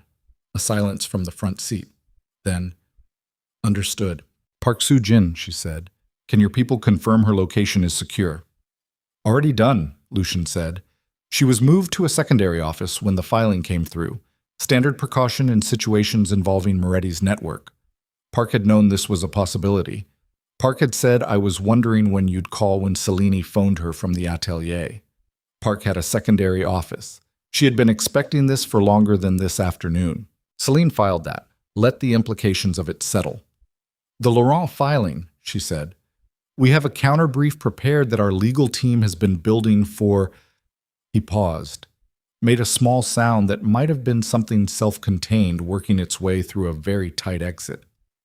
For approximately 8 months. She turned from the window, looked at the back of his head. 8 months. When a designer of significant capability remains in a contracted arrangement that structurally limits their ability to establish independent authorship, and that arrangement appears to benefit interests connected to a competitor network, certain preparations become prudent. A pause. Our attorneys have been tracking the Laurent Moretti capital connection since last year. We had documentation of our own. We were waiting for the right entry point into a legal counter. The city continued past the windows. I was the entry point, she said. No. He turned his head slightly. Not fully around, but enough that she could see the edge of his profile. You were the reason the entry point mattered. A beat. There's a difference. She looked at him for a moment, looked back at the window. The Han River appeared between buildings as they crossed a bridge. That same dark-moving plane she'd seen from the 11th floor, the same columns of reflected light shifting with the water's current. It looked different from here. Lower, more immediate, less like a backdrop and more like a fact. Serafina had been quiet since the lobby. She spoke now, not to either of them in particular, in the tone of someone making a note in the air. The collection. Selene didn't answer immediately. The studio is ready, Serafina said. The space in Gyeongdong-gu, it's been ready for 6 weeks. We've been waiting for the right timing to make the offer. A pause. The timing is now. The legal situation will take time to resolve, which is true regardless of what you do tomorrow morning. Serafina's voice was the same factual precision it had been across the tea table. The question is whether you spend that time in a guest house room working on documents or in an 1,800 square meter studio with Riverlight working on the collection that establishes your public record. She folded her hands. Your name above the door does more damage to the legal action against you than any counterfiling, because it makes the underlying argument that you are capable of independent creative production, visible and public and impossible to contest. The car stopped at a light. Selene looked at the intersection. A crossing she'd walked through dozens of times in 4 years, from a different direction in a different context, as a different version of herself who folded inward and kept the chalk marks off her hands and delivered masterpieces to estates through service corridors. "When?" she said. "Tomorrow," Serafina said. "The keys are already prepared." The light changed. The car moved forward.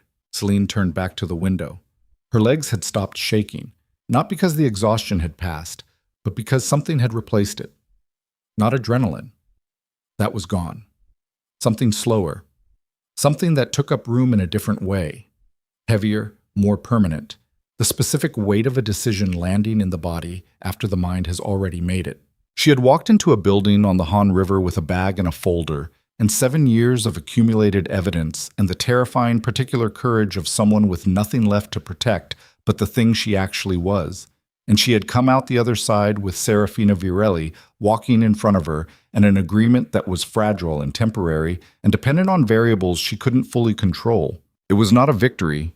It was a position, a foothold carved out of rock with inadequate tools at an inconvenient hour, with no guarantee the rock would hold.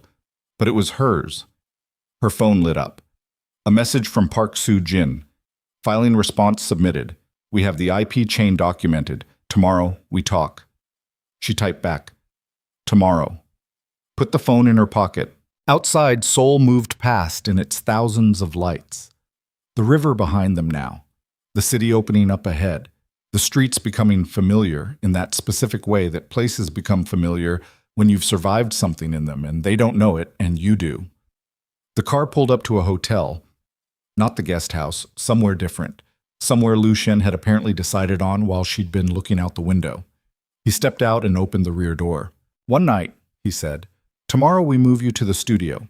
There's a private space on the ground level that functions as a temporary residence." He met her eyes. "Your name on the door. Not mine. Not my family's. Yours." She looked at him standing there in the hotel's entrance light. That same concentrated stillness, the same reading quality, the same jaw that carried tension at a volume only visible if you were watching for it. Behind him, through the hotel doors, a lobby that was not the Varelli estate, and not a guest house, and not the atelier, and not her compromised apartment. A temporary space, a night between one thing and the next. "Your people outside Moretti's building," she said. "How long were they there before I called?" 40 minutes. "The whole time?" "Yes." She held that. "You let me do it. You told me to." His voice was even. "And you were right." A pause, shorter than the others. "That doesn't mean it was easy." She looked at him for a moment. The city's ambient light was doing something to the air around them. The particular urban luminescence of Seoul after rain. The way the wet streets reflected everything upward, giving the night a diffuse glow that came from all directions at once, and cast no sharp shadows. "I'll need the studio to have proper north light," she said. "The windows need to face north or the color work is unreliable." Something crossed his face. The shadow of a smile, fully assembled this time. Not large, not performed, just the real thing in its actual small size. "North windows," he said. "Already." She walked past him into the hotel. Behind her, she heard the car door close. Heard Serafina's voice, quiet and precise, saying something she couldn't make out to her son. Heard his response. 2 syllables. The same controlled register, some private accounting between them that she was not part of and did not need to be.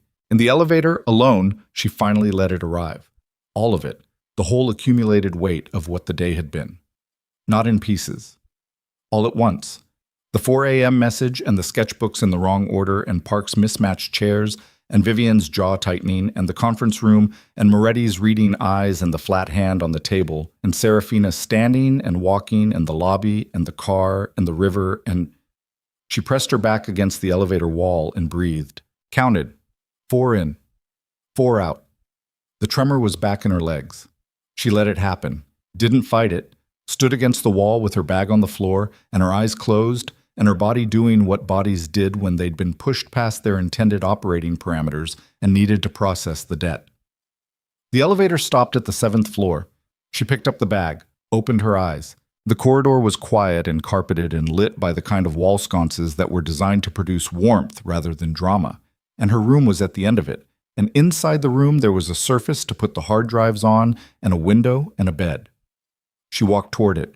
Tomorrow there was a studio with north-facing windows and river light and 1,800 square meters and a door with her name on it, and a legal battle that was not over, and a lawyer in a one-room office who had been ready for her call for longer than she'd known, and a documentation package sitting in 2 secure locations that was either a shield or a time bomb, depending on which 60-day period you were counting from, and an empire that had sold her silence for 7 years, now understanding that the silence was over. Tomorrow, all of that. Tonight, she put the hard drives on the table, took off the ankle boots that had been on her feet for 16 hours and set them side by side against the wall with the care of someone who had learned to maintain the things she owned, because replacing them was not always possible, and also because the habit of care was the habit of not giving. She slept 4 hours. Not because 4 hours was enough. It wasn't. And her body registered the deficit the moment she came back to consciousness.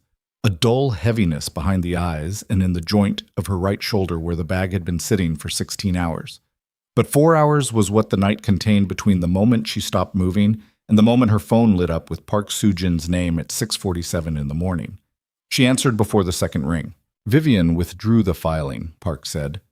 No greeting. Her voice had the particular tonal flatness of someone who had also not slept. 40 minutes ago. Her attorney submitted a withdrawal notice citing procedural grounds. Selene sat up. The room was gray with early light coming through curtains that were almost entirely closed. The hard drives were on the table where she'd left them.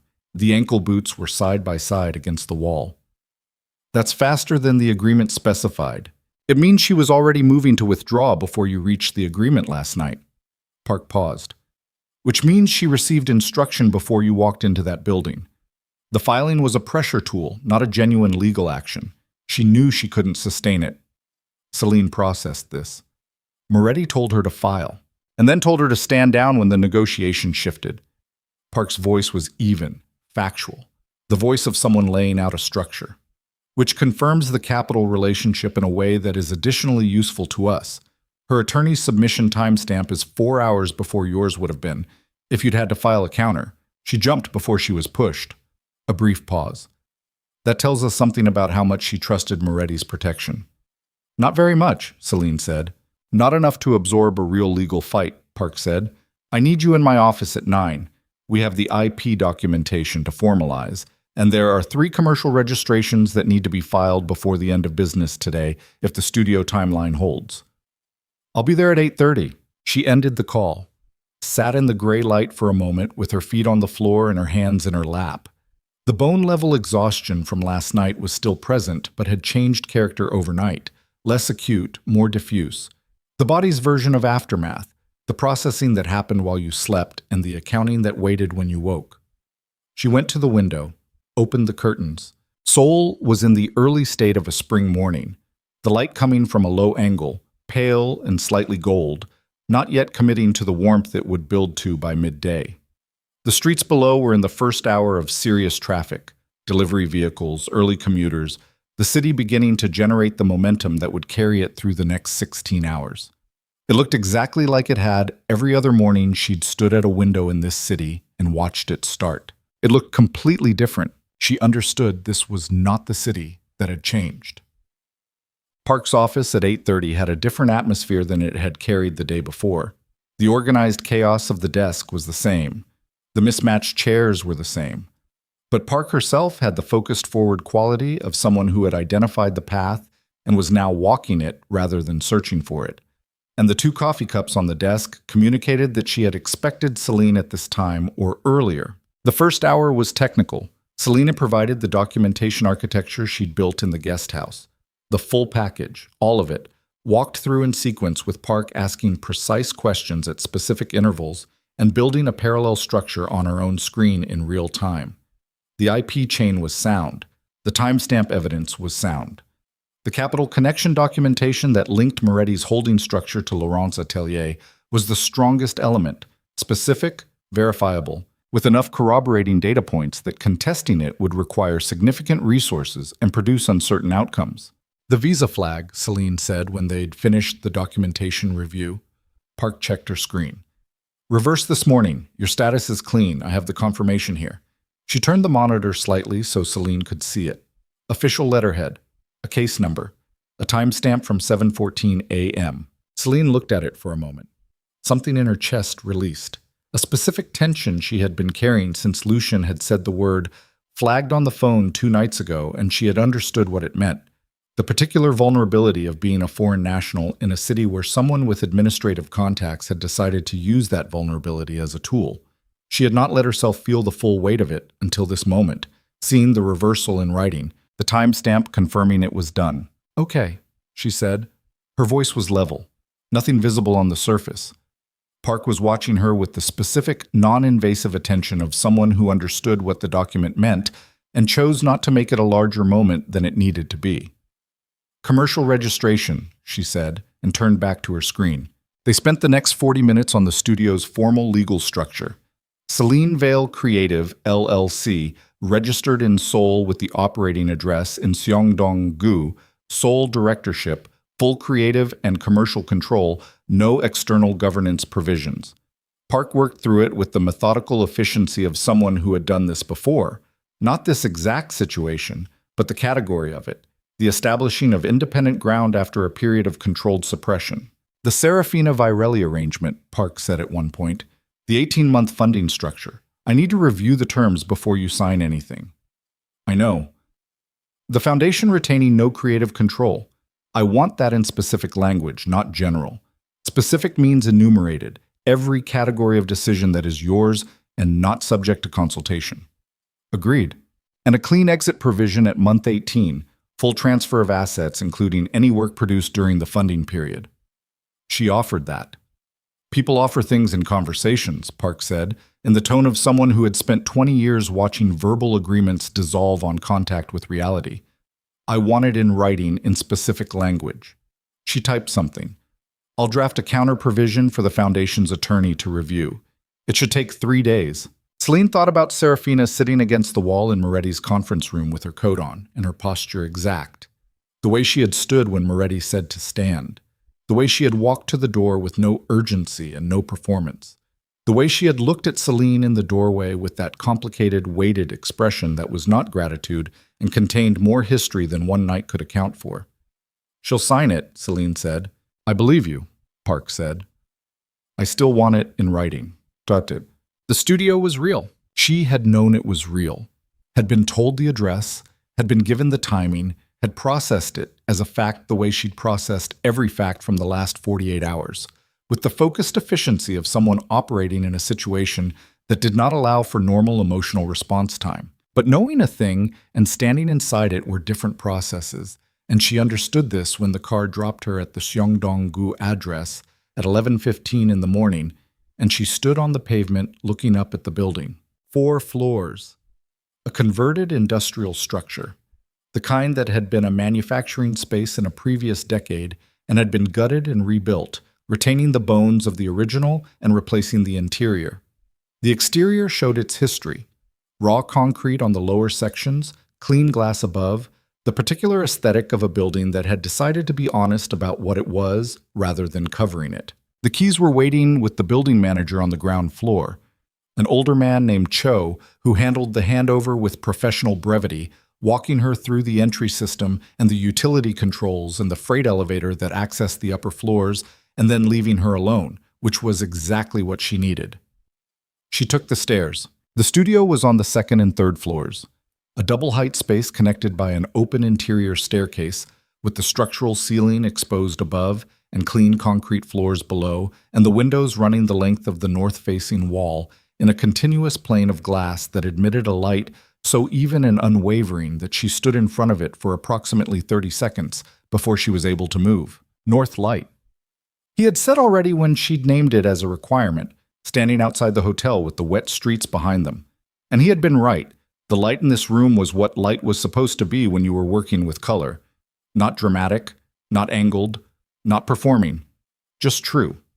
An honest light that showed things as they were.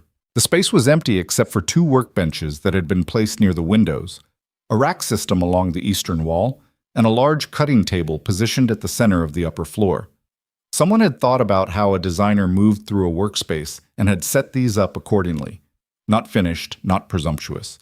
just the basic armature of function waiting to be inhabited. On the cutting table, there was an envelope. She crossed to it. Inside, a single card, Serafina Varelli's name embossed at the top, her handwriting below in the compact, decisive script of someone who had learned long ago that clarity on paper saved time in every other medium. The space is yours. The terms will say what they should say. Whatever comes next carries your name. SV. Selene set the card on the cutting table, looked at it for a moment. Then she looked around the room. The north windows, the light, the empty rack system, the concrete floor, the high ceiling with its exposed infrastructure. She put her bag down on the workbench nearest the window. She was home. Ma'am. The weeks that followed were not clean. She had understood they wouldn't be, but understanding a thing abstractly and living through it in real time were still different, and the living through had qualities the understanding hadn't anticipated. The legal landscape was complicated and slow and required her attention at intervals that interrupted everything else. Park moved the IP counterfilings forward with the methodical efficiency that was her primary professional attribute, building a case that was thorough and specific and would take several months to reach any formal resolution. This was normal. This was how these things moved. Selene had to learn to operate in parallel, building in the studio while the legal process built in Park's office, not waiting for one to finish before beginning the other, accepting that for a period both would be incomplete and unresolved simultaneously. Dorian Moretti's final attack came on a Tuesday morning in the form of an anonymous press submission to a fashion industry news service, a curated collection of documents suggesting that Selene's independent label had been established through Varelli family pressure on the administrative bodies responsible for her visa reversal. It was constructed to look like investigative journalism. It contained 3 verifiable facts embedded in a framework of selective omission and implication that transformed their meaning. She read it over coffee at the cutting table before the workday officially began. Read it twice. Then she called Park. "I've seen it," Park said immediately. "It's a defamation vector, not a legal filing. They're trying to create the public narrative before the IP documentation goes on record." "What do we do?" "We answer it on the record, today, with specific documentation attached. We don't let it sit." A pause. "I'd also recommend you have someone with you when you do." The someone turned out to be Serafina. Not by arrangement.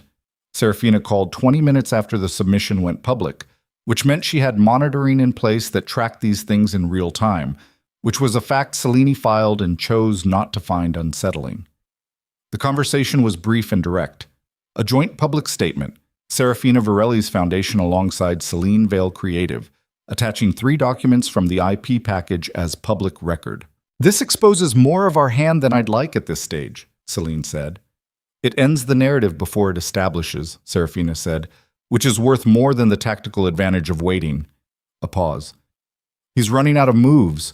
This is a man throwing what he has left." They released the statement by noon. By 3 in the afternoon, 2 fashion industry editors had reached out to Selene directly for comment. By the following morning, the anonymous submission had been removed from the news service's platform.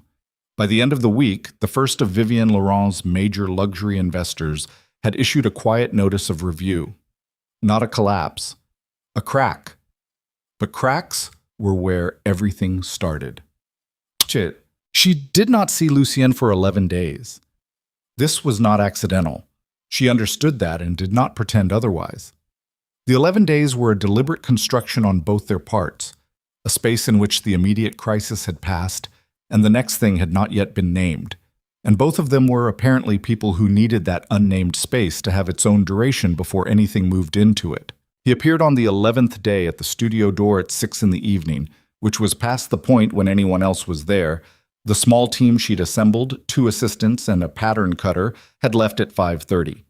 She heard the knock and opened the door, and he was standing in the corridor with no particular expression on his face, in a jacket and no tie, looking like a man who had thought about what he was going to say and then decided to come anyway without having resolved the question. "The collection," he said. "How far?" She looked at him for a moment. "Come in." She led him up to the upper floor. 3 of the 6 pieces were on dress forms along the north wall, not finished, but past the skeletal stage, fabric present and shaped and beginning to communicate what they were going to be. The cutting table had the working spread of the fourth, pattern pieces pinned to the cutting mat, her annotations in chalk and ink along the margins. The design sketch pinned above it with the specific additions and corrections she'd made as the physical work diverged from the original concept in the ways that work always diverged, always improved if you let it. He looked at what was on the forms. He looked the way he looked at the midnight blue gown in the estate's dressing salon, reading rather than admiring, understanding rather than appreciating. The quality of it was the same thing that had noticed the seam in the first place, that had tracked her hand touching the fabric 4 times and drawn the correct conclusion. The same eye in a different room. The third one, he said, looking at the center form. A coat, structured, complex, in a deep rust that was close to the color of old brick but warmer, with interior construction she'd been working on for a week that created a layered visual depth visible only when the wearer moved. What about it? It's different from the others. She looked at it. It is the one I made for myself. Not for a client, not for a foundation brief, just because I wanted to see if I could do what I was thinking. She paused. The others are for the collection. That one is the reason for the collection. He turned from the form, looked at her in the north light that was attenuated at this hour, the day's end softening what the morning made precise. I owe you an honesty, he said. She waited. The 8 months of legal preparation my team did. He held her eyes. It was not simply strategic. The Moretti connection to Laurent's atelier was business intelligence, yes. The IP suppression pattern was a legitimate concern for our investment structure in this industry. But he stopped, looked briefly at the coat on the form, looked back. But I was aware of you specifically for 14 months before the gown delivery. Your work, the authorship question, the arrangement you were in. A pause. I attended 2 events where Laurent presented pieces I had reason to believe were yours. I said nothing at the time. She looked at him. The north light was doing the thing it did, showing things as they were. Why are you telling me this now? She said. Because you've earned the accurate version of things. His voice was even, but the load-bearing quality was back. And because I need you to understand that whatever I did later, the preparation, the positioning, it did not begin from a clean place. I had knowledge I didn't act on for a period, because acting on it was not yet useful to my family's interests. The studio was quiet. Somewhere outside the building, the city was in the full progression of its evening, traffic and people, and the accumulated momentum of a place that kept moving regardless. In here, the 6 pieces on their forms, and the cutwork on the table, and the north windows holding the last of the day's light. She thought about 7 years, about what it cost to be seen and not named, about the specific injury of having someone understand what you were and choose, for reasons of their own, not to say so. She thought about the gala, about 40 seconds crossing a ballroom in the city watching. 14 months is a long time, she said. Yes. And you want me to... She stopped, found the right word. To account for that accurately. I want you to have the full picture. What you do with it is your decision.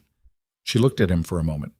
The thing she'd felt in the elevator after the conference room, the full weight arriving all at once, was somewhere in the vicinity but not crushing her. Present, manageable, something she could look at directly rather than from the edge of. You came in when it mattered, she said. You stayed outside when I needed you to. She paused.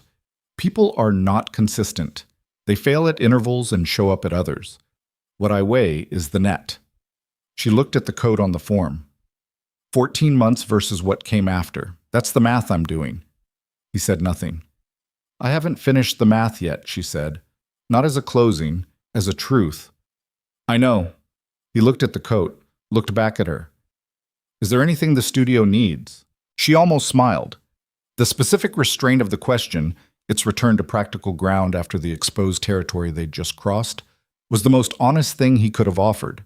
It was the version of care that didn't require her to receive it as debt. Better lighting for the lower floor, she said. The track system is inadequate for detail work.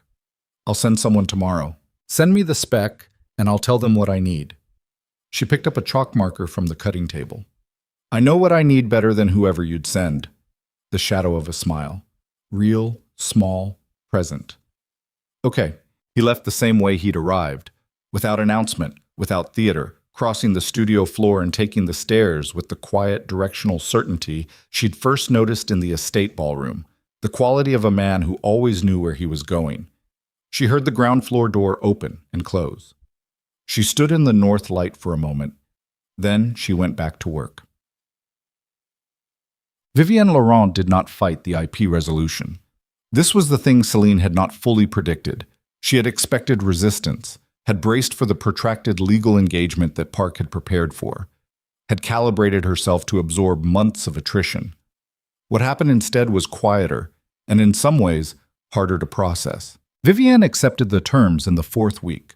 Not a concession, a formal withdrawal, her attorney meeting Parks for a document exchange that was brief and technical and entirely without drama. Full IP attribution for the documented works. A public correction issued to 3 industry publications acknowledging Selene Vale as the creative originator of 14 pieces produced under the Laurent Atelier's name across a 4-year period. Financial settlement terms sealed under mutual agreement. The public correction was 4 sentences. It ran in 2 print publications and 1 major digital outlet on a Wednesday morning in late April. By that evening, it had been shared widely enough that fashion editors who had spent years discussing Vivienne Laurent's creative vision were now discussing what the correction meant, and for whom, and what it said about the industry structures that had made it possible. Selene read it once, filed it, went back to the collection. She and Vivienne did not speak. She thought about it, at intervals, not about what she would say, but about whether there was anything to say that was not already contained in the legal record and the 4 sentences and the 14 attributions. She thought about the morning Vivienne had set the Virelli brief on her table with a cup of espresso and said, "You know what I mean?" and the way Selene had known, and the way that knowing had been both her primary value and her fundamental trap for 4 years. She thought about the woman who had built a career on controlled talent, and whether that woman had understood what she was doing, or had built a self-serving story about mentorship and opportunity that she had eventually believed. She thought about how those 2 things could coexist in a person, and probably did in most people who caused significant harm.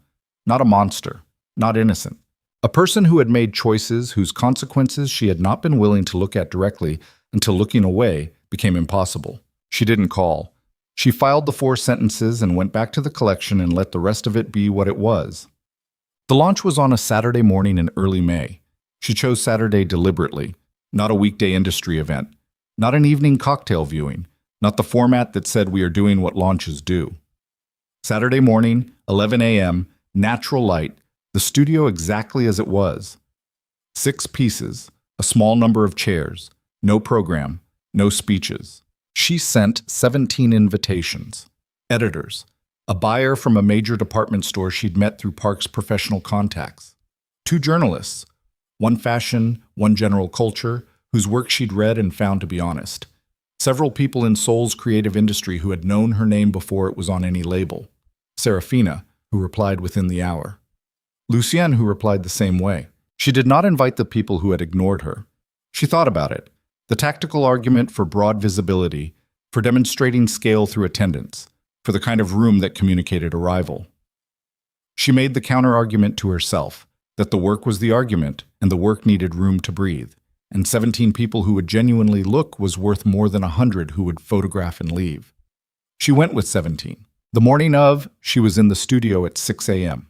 The final piece, the emerald gown, the one she had designed in her apartment at 2 in the morning during the worst week of her second year at the atelier, sketched as an act of pure private expression with no commission and no expectation of production. The design that had lived in her sketchbook for 5 years before she'd had the space and the materials to make it real was on the 6th form at the end of the line, and she moved around it in the early light, making the final adjustments with the particular focused stillness of someone who understood that this moment was not for speed. She was still making adjustments at 9, small ones, a drape at the hip that was 1 centimeter forward of where it needed to be, a tension in the interior seam along the left side that she could feel more than see, but that she felt with the specific certainty of someone whose hands had 7 years of accumulated knowledge in them. She adjusted, stepped back, looked. The emerald was the right green, not too yellow, not too blue, the specific shade that sat at the exact intersection of both without resolving into either.